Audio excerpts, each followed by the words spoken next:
Vous l'avez réclamé pendant plus d'1 an, le HPC2 est là. C'est le descendant direct de notre premier gilet, le HPC original. Les grandes différences avec le HPC-E sont qu'il n'a pas de châssis rigide, ce qui va l'alléger et alléger son prix également. On remarquera aussi que tous les passants molly sont faits en sangle. Comme pour la première génération, on va retrouver l'espace admin sur lequel vous allez pouvoir mettre une poche ou votre UD. Sur le haut, on va retrouver une très grande poche admin qui va vous permettre d'y glisser une carte, des fiches d'identification, des fiches de prise en charge, des stylos, un peu ce que vous voulez. Sur les côtés, on a prolongé la matrice molly pour vous permettre d'ancrer directement votre PTT. Si vous utilisez des clips, on va toujours pouvoir mettre des clips QASM sur ce gilet grâce aux passants verticaux, ce qui le rend compatible avec nos HMCR et avec tous les châssis qui se fixent avec des clips verticaux. Sur la partie basse, on retrouve du velcro avec également du molly, ce qui vous permettra d'une part d'utiliser des poches molly si vous n'avez pas l'utilité d'un châssis, et d'autre part la compatibilité avec nos nouveaux châssis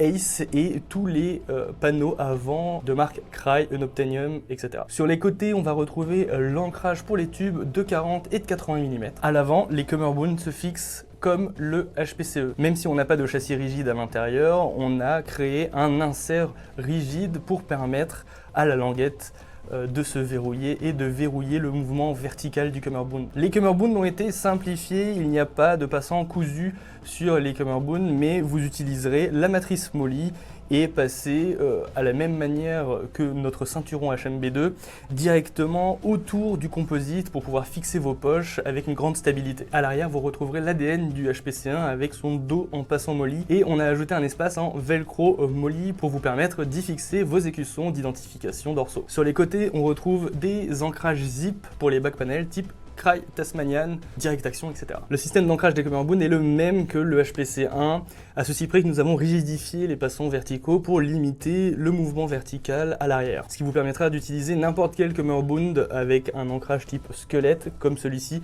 ou avec un ancrage velcro. Cela vous permettra aussi d'utiliser ces nouveaux Cummerbund avec d'autres gilets comme les gilets Crye. Pour finir, on a conservé le système de réglage du HPC original, c'est-à-dire que vous avez deux bandes de velcro qui se superposent et vous pourrez régler très facilement la longueur des sangles d'épaule. Vous pourrez aussi toujours moduler l'inclinaison de vos sangles d'épaule grâce au réglage dans la poche de plaque avant. Le HPC2 est disponible dès maintenant sur notre site exatac.com.